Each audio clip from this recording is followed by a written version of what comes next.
It's the end of the season. We've seen a lot of growth from the Orlando Magic, but it's always good to remember that progress is not linear. Still, we expect certain things from this team, and no matter what the opportunity is, and no matter what part of the season is, or what everyone thinks is going on, wins still matter.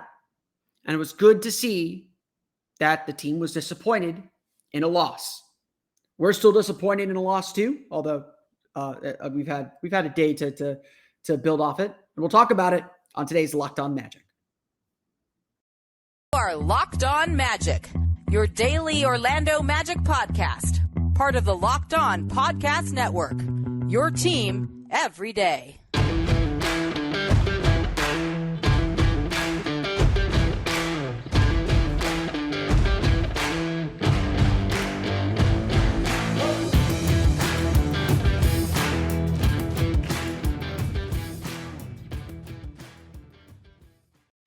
And you are indeed Locked On Magic. Today is March 28th, 2022. My name is Philip Rossman. I'm the expert insight editor over at OrlandoMagicDaily.com. Of course, follow me on Twitter at PhilipRR_OMD. On today's episode of Locked On Magic, the Orlando Magic fall to the Sacramento Kings in what feels like an impossible loss. We've talked about those impossible losses before.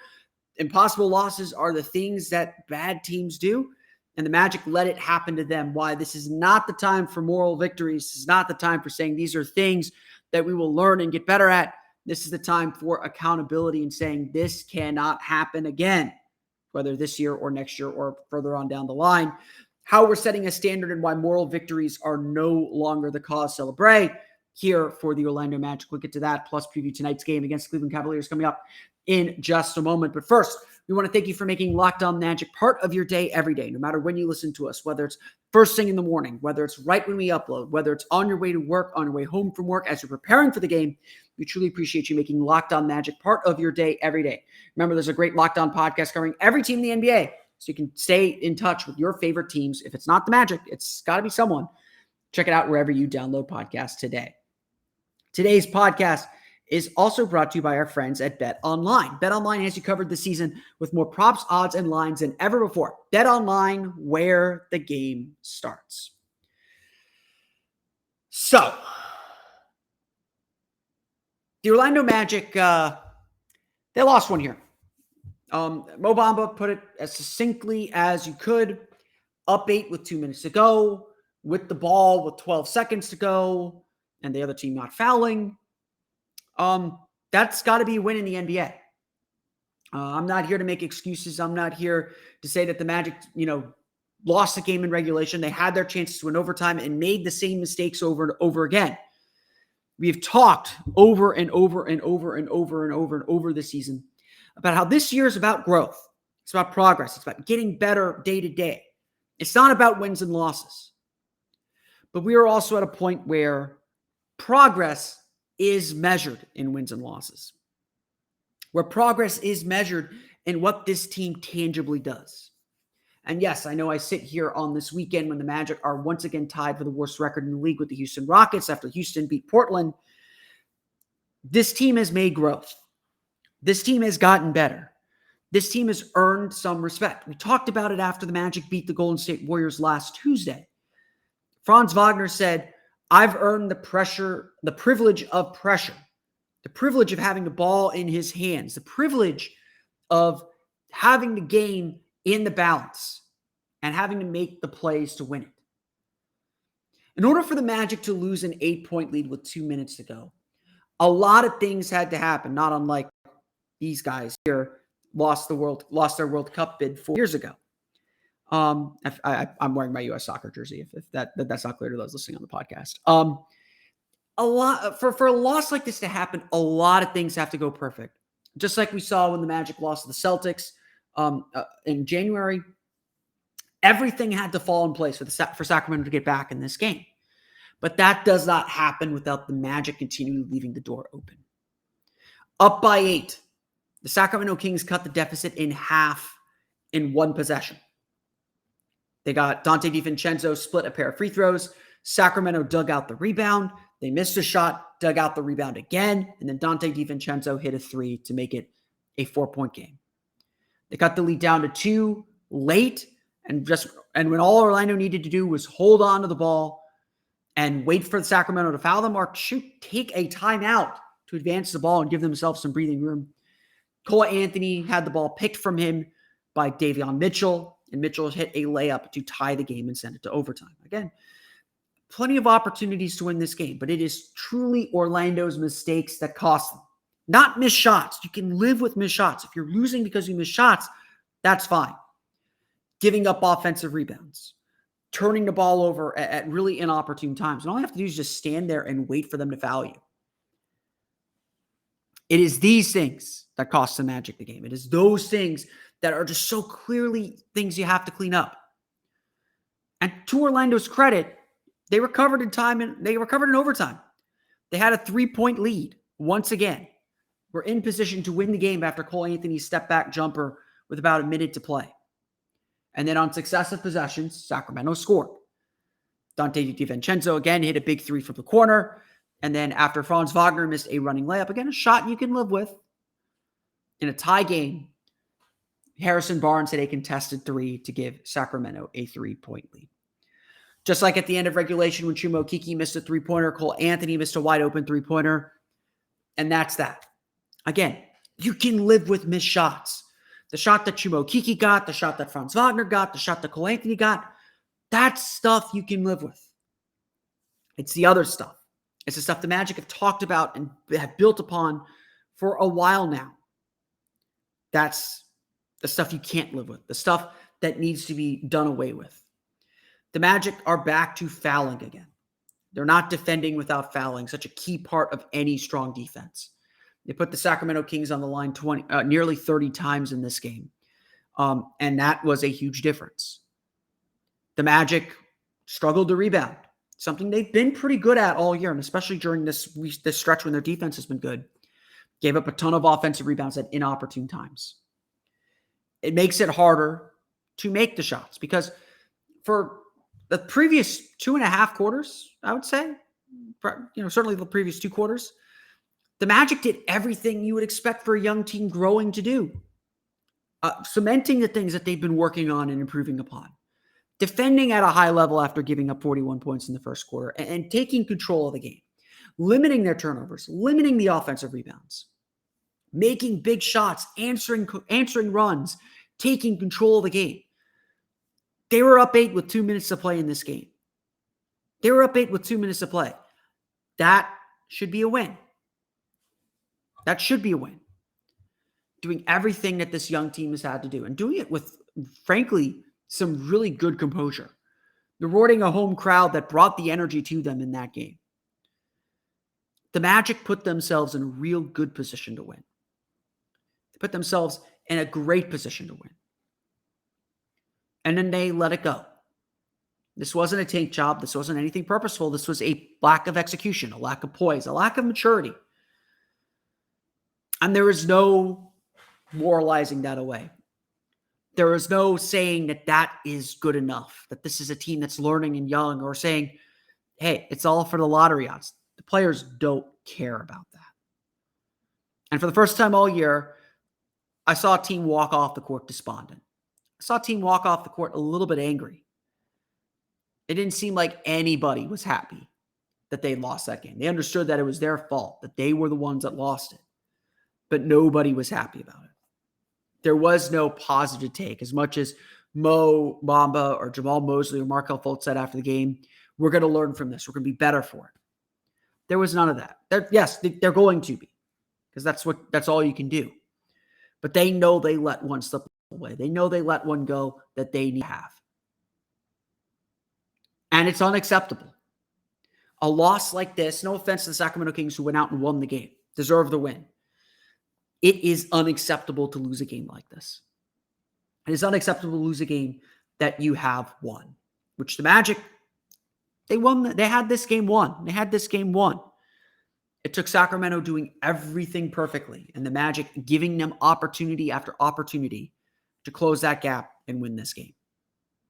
Things that are just unacceptable if the Magic want to be the kind of team they hope to be. It's not about this year, of course. It's about moving forward. It's about beyond this season. The Magic still have a ton of work to do.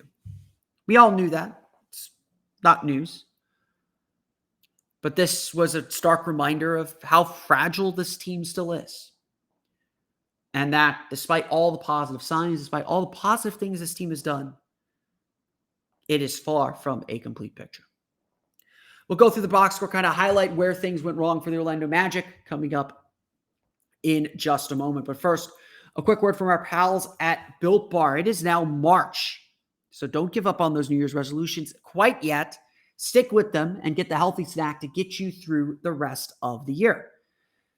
Built Bars are the protein bar that tastes like a candy bar. They're covered in 1% real chocolate, so you get that chocolate taste, that savory taste that everyone desires, but probably knows they shouldn't have. They come in great flavors, including different varieties like Built Bar Puffs. Puffs are a fan favorite with some incredible flavors like cinnamon churro, coconut marshmallow, and banana cream pie. They're these protein-infused marshmallows, and they are delicious. And they're covered in chocolate too, and they are completely delicious. All the bars are low-calorie, high-protein, so replace your candy bar with these. You will thank yourself, and they'll taste great too. Most Built Bars contain 130 calories, 4 grams of sugar, 4 grams of net carbs, and 17 grams of protein. They come in great flavors. In addition to the regular bars, come in great flavors like mint brownie, coconut almond, and new for this month, white chocolate cookies and cream. They're all delicious. They taste exactly like what they say on the box, and new flavors are coming out all the time. At Built Bar, they're all about taste. They make it taste delicious first, and they do taste delicious. Then figure out how to make it healthy. I don't know how, but they do indeed pull it off every time. Go to Built.com and use promo code LOCK15 and get 15% off your order. Again, use promo code LOCK15 for 15% off at Built.com. I want to thank you again for making Locked On Magic part of your day every day. For your next listen, check out the Locked On Now podcast with nightly recaps of every NBA game with analysis from our local experts. It's free and available wherever you get podcasts. You know, I want to apologize. Obviously, we're talking about this game a day removed. It's frustrating to me. Again, if you listen to this podcast, you interact with me online. I firmly believe that even a team like this Magic team, when they have the opportunity to win, you need to expect them to win.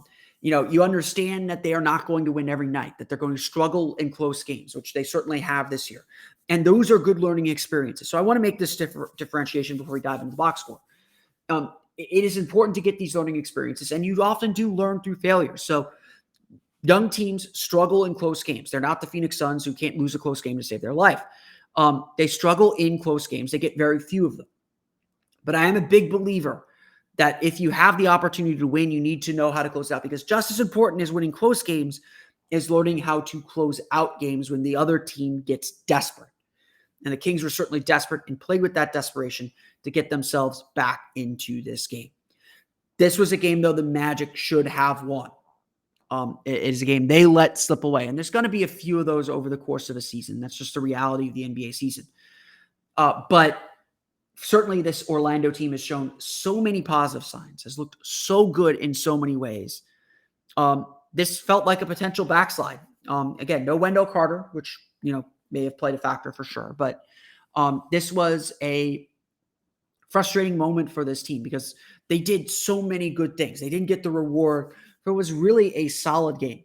Again, Orlando falls to Sacramento Kings 114-110 in overtime. They're now 0-3 in overtime this year. Orlando stayed in this game despite shooting 42.5% from the floor and only 13 of 36 from beyond the arc. They did only have 7 free throws compared to Sacramento's 24. Big difference in the game there. But Orlando, I thought, largely played very, very well. Franz Wagner, 19 points, 9 for 21 shooting, kind of ran out of steam toward the end. But he was on the ball. He was taking shots. He was willing to take shots. 21 field goal attempts is a huge number for Franz. Thought he played really, really well throughout the game. Really did a good job kind of keeping the Magic on balance. And Orlando was willing to feature him a little bit, which is something I know a lot of fans have been dying to see. Mo Bamba had a really nice game too. 18 points, 7 for 14 shooting, 4 for 6 from deep, 13 rebounds, including 4 offensive rebounds. Again, gave up a few rebounds that he needed to get. There's a lot of long rebounds that the Magic just didn't scramble well enough to get. Sacramento finishes with 18 offensive rebounds that turn into 15 second chance points. So again, the second chance points Sacramento got were big, were at big moments, but a lot of offensive rebounds given up. That's still one of the big weaknesses for Mo Bamba is his rebounding and his ability to control the glass. Wendell Carter's good at that. The Magic usually do a good job gang rebounding. Didn't really happen in this game. Orlando, I thought, really, really struggled to kind of just stay in it and give themselves that real opportunity. Again, just I thought Mo did a lot of really good things. Again, just a lot of good in this game. Just not enough of it at the key moments. As Mo put it, we did a good job putting ourselves in position to win the game, but there are all these little plays that we didn't make that cost us. The Magic talk a lot about their bell plays. Sacramento won all the bell plays in this game, and that's why they ultimately won the game. Cole Anthony, I actually thought he had a nice game. 14 points, 7 rebounds, 9 assists, 3 turnovers, the only really bad part. Of course, the big one that cost him the game, set the game to overtime. But shot 5 for 16 from the floor. Again, Cole Anthony's shooting's got to come around for sure. He is he does look for a shot. He wants to shoot the ball, so he's got to be more proficient as a shooter. But the other parts of his game have really come around. The 9 assists, that's a big number for Cole Anthony. That is not a number that he typically has. When Cole Anthony gets double-doubles, it's usually points and rebounds, not points and assists. To see his assist number come up the way it has this year, I think is a really good sign. But obviously, a lot more work to do for Cole Anthony as well. Off the bench, Mo Wagner continues to play really well, 15 points, 5 for 9 shooting. Markelle Fultz, one of his better games, 16 points, 7 for 14 shooting. Really a huge boost for the team in both of his stints, especially in the third quarter.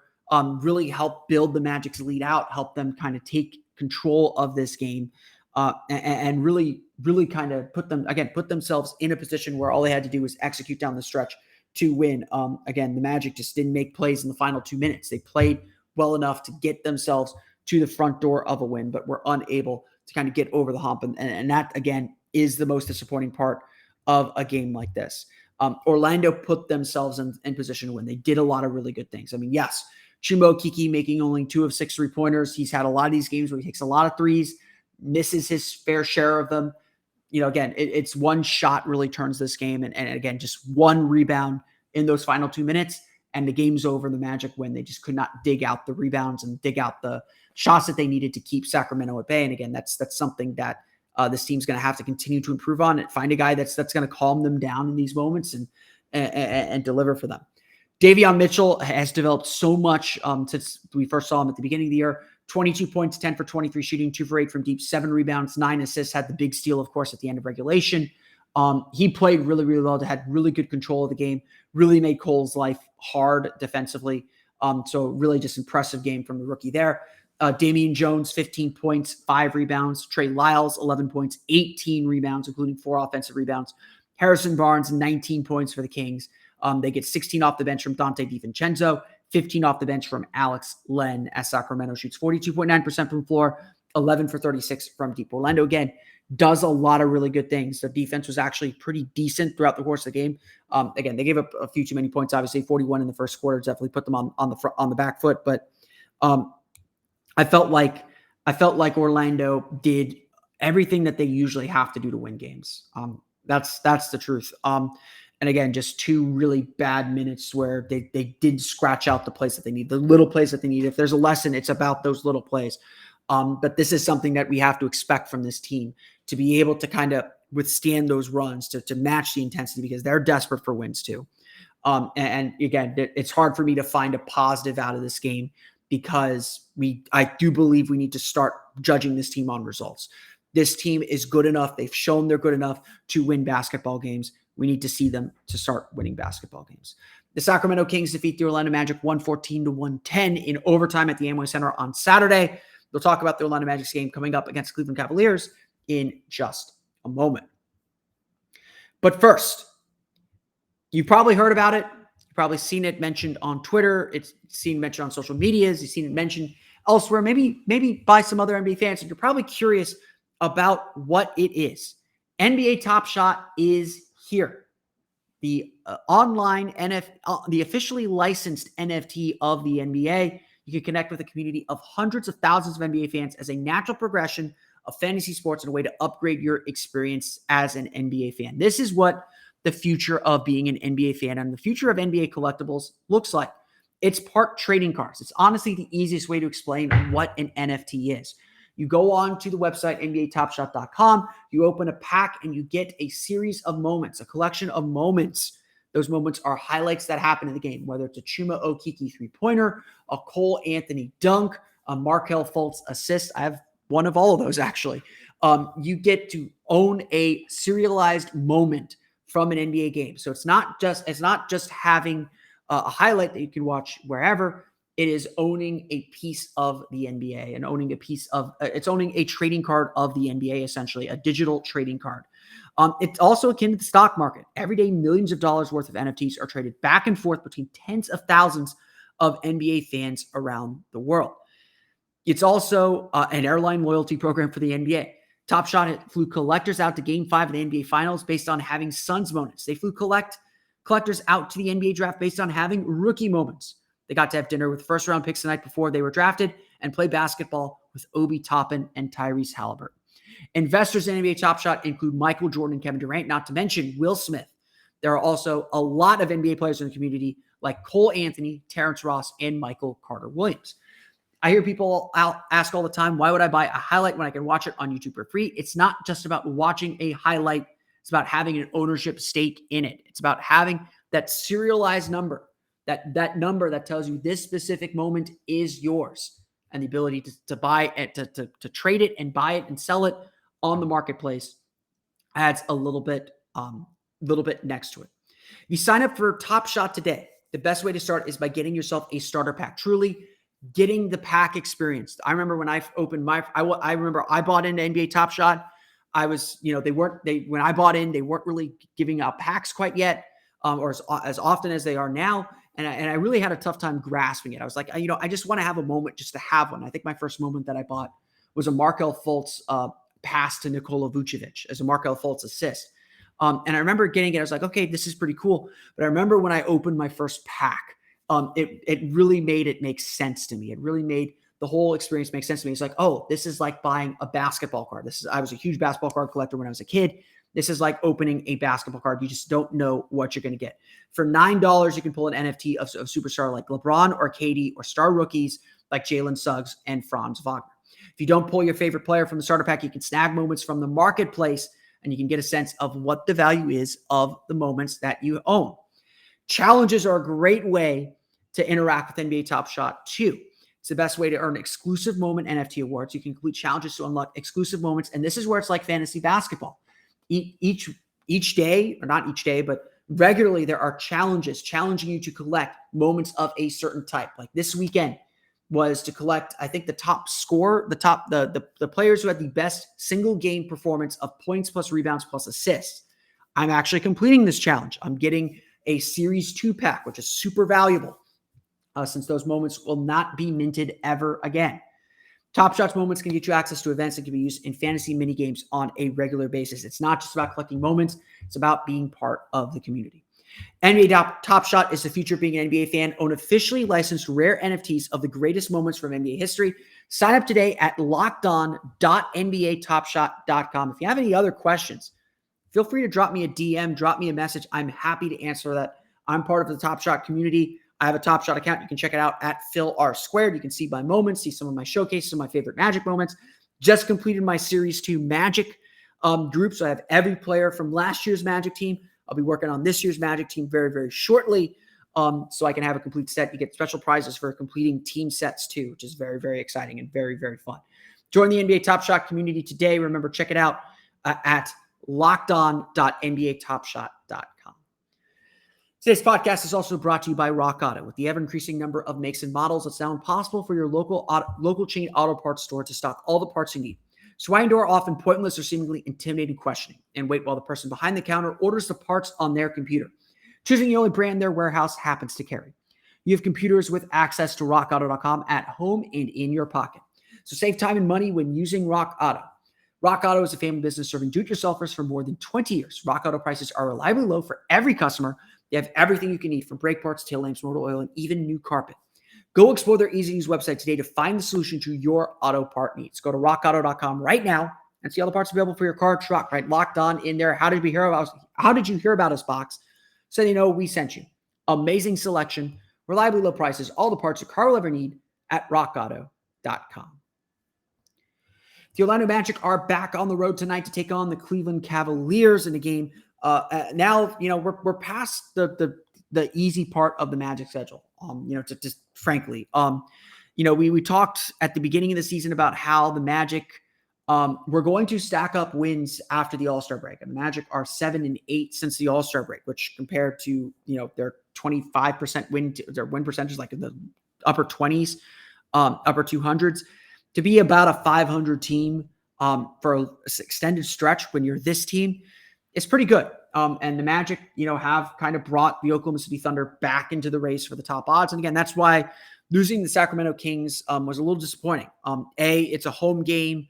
They had a lot of these home games. They finished a 3-3 homestand. They've really focused on defending the home court. It was a great crowd at the Amway Center on Saturday, really loud crowd at the Amway Center. I really do think this fan base wants to buy into this team, and the team just needs to give them a reason to do so.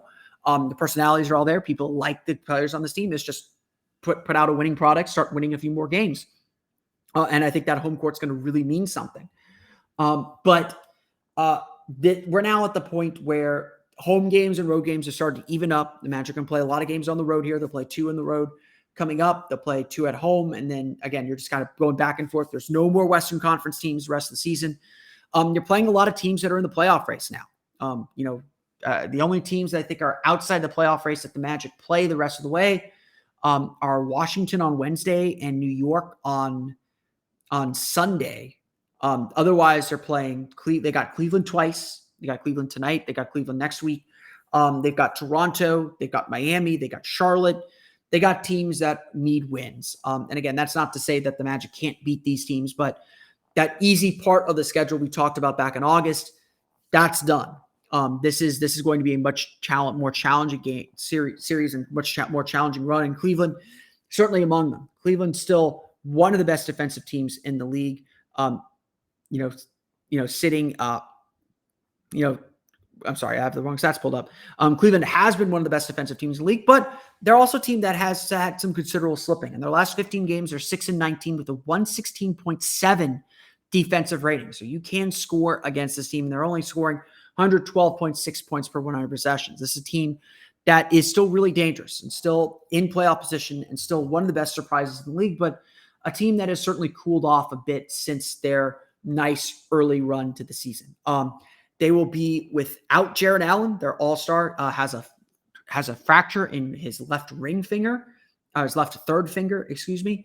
They'll obviously without Colin Sexton, but they still have Darius Garland. They still have Evan Mobley. They still have a really good group. And obviously they were playing really well when the Magic saw them way back in December. Magic haven't seen them since. So this is going to be an interesting game against a team that is kind of struggling. Again, not that they're one of the better defensive teams in the league overall.